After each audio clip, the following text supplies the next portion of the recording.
رفقا سلام. تو این ویدیو قرار با هم همه نشتی‌های روغن موتور در خودرو که قابل مشاهده هم هست رو بررسی کنیم.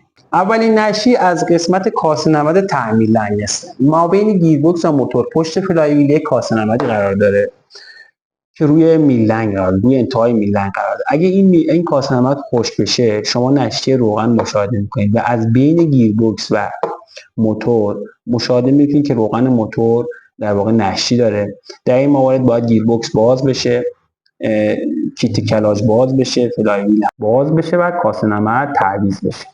دومین نشتی از کاسه نمد سر میلنگ هستش.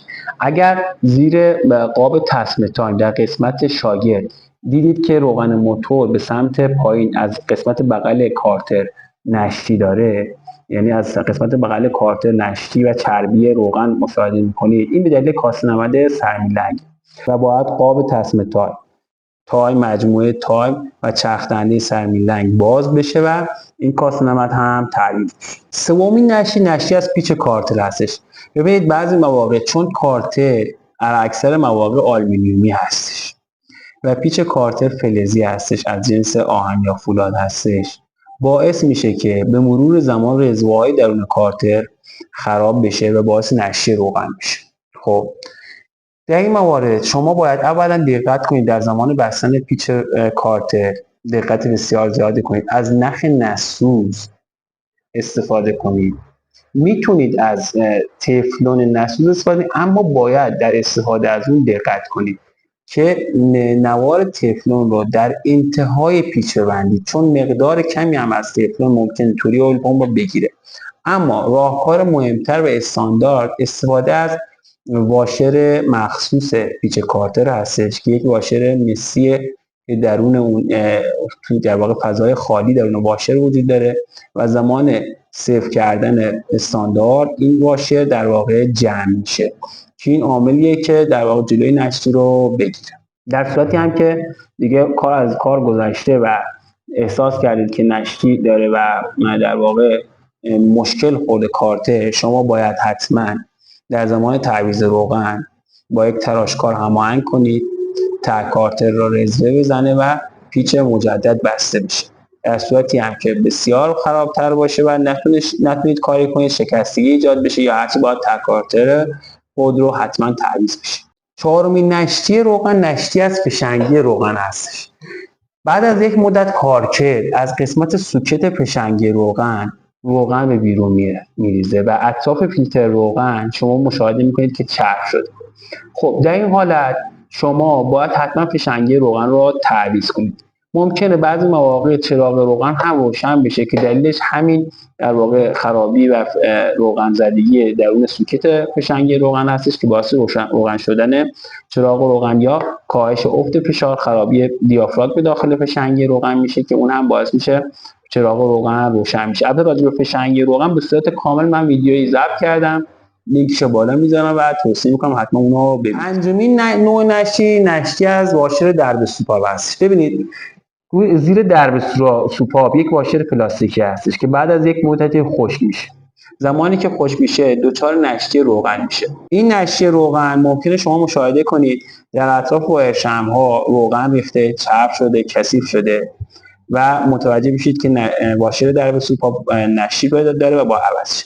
برخی مواقع هم نشتی روغن از پشت درب سوپاب هستش که باعث میشه روی اگزوز ریخته بشه و علاوه بر در واقع این کم شدن کاهش سطح روغن میبینید که دود در واقع بوی سوختگی و دود از قسمت پشت موتور میاد که این هم به دلیل نشتی روغن. همچنین در برخی مواقع هم خود درب سوپاب نشتی داره. اگر زمانی فیلتر هوا رو خواستید تعویض کنید و دیدید در محفظه فیلتر هوا روغن ریخته، این یعنی روغن از درون درب سوپاب نشتی پیدا کرده و داخل محفظه فیلتر هوا وارد شده که در اون موقع باید به صورت کامل درب سوپاب رو تعویض کنید. البته تعویض درب سوپاب خودرو رو من در خودرو 405 با موتور X37 ویدیوشو گذاشتم، اون ویدیو هم لینکش بالا میذارم، میتونید مشاهده کنید. ششمین نشتی روغن که شما ممکنه مشاهده کنید نشتی از اورینگ درب روغنریز موتور هستش. روی درب سوپاب اون دربی که روغنریز و شما در واقع قیف رو، اون قسمتی که قیف رو قرار میدید احساس می اطراف اون روغن ریخته یه اورینگی داره که یا ممکنه نباشه یا ممکنه خراب شده باشه، باید اون اورینگ رو عوض کنید. اگر هم میتونید که کل درب سوپاب رو عوض کنید یا درب روغنیز هم میتونید در بازار موجوده و تعویض کنید. هفتمین نوع نشی از فیلتر روغن هستش. ببینید چند تا دلیل باعث میشه که از فیلتر روغن نشی روغن داشته باشیم. اولا موقع بستن فیلتر روغن اگر با آچار مخصوص بسته نشه ممکنه آسیب به فیلتر روغن وارد شده باشه و این عامل باعث بشه که روغن از فیلتر روغن از در واقع اطراف فیلتر روغن، محفظه فلزی فیلتر روغن یا لاکچه فیلتر روغن بسته به نوع موتور روغن مشاهده بشه و نشی روغن داشته باشه. همچنین بعضی مواقع موقع تعویض فیلتر روغن واشر روی فیلتر روغن روی نشیمنگاه فیلتر روغن باقی میمونه و با فیلتر جدا نمیشه. در صورتی که به این مورد توجه نکنید و دوباره فیلتر جدید رو ببندید، این واشر باعث میشه که به مرور زمان نشی روغن از اطراف این واشر مشاهده کنید و نشی روغن داشته باشید. هشتمین مورد نشی روغن نشی در اطراف کارتر هستش. این مورد خیلی کم پیش میاد اما حتما بازدید دوره‌ای کنید اونجا رو، چرا که ممکن آب بندی لازم بعد از یک مدت پیچ ها شورت بشه، پیچ هایی که کارتر رو می‌بندن از اون قسمت نشی مشاهده کنید. ضمن که در برخی مواقع بعد از تعمیرات هم به دلیل بیش از حد استفاده کردن چسب روی کارتر وقتی بسته میشه به مرور زمان این چسب آب میشه یا خشک میشه یا این تقارن نبودن کل کارتر باعث میشه نشی روغن مشاهده کنید. نهمین مورد نشی روغن نشی از سرسیلنده از واشر سرسیلنده هستش. این موارد معمولا بعد از تعویض واشر سرسیلند رخ میده، حالا یا بعد از تعمیرات بعد از خود واشر سرسیلند تعویض کردن. اون به دلیل جنس واشر سرسیلنده هستش، یعنی زمانی که شما از جنس بازخامت مناسب و کیفیت مناسب استفاده می‌کنید نشی رو مشاهده می‌کنید. همچنین ممکنه در زمان بسته شدن واشر سرسیلند و سرسیلند روی اون به درستی این کار صورت نگیره، استاندارد صورت نگیره و این نشی مشاهده بشه. دهمین مورد هم نشی از کاسه‌نمدهای میلسوپاب هستش. ببین این بیشتر تو موتورهای فرسوده اتفاق میفته که بعد از اینکه کاسه‌نمد خشک بشه بعد از یک مدتی بیرون میپره و باعث میشه روغن به بیرون نشی پیدا کنه.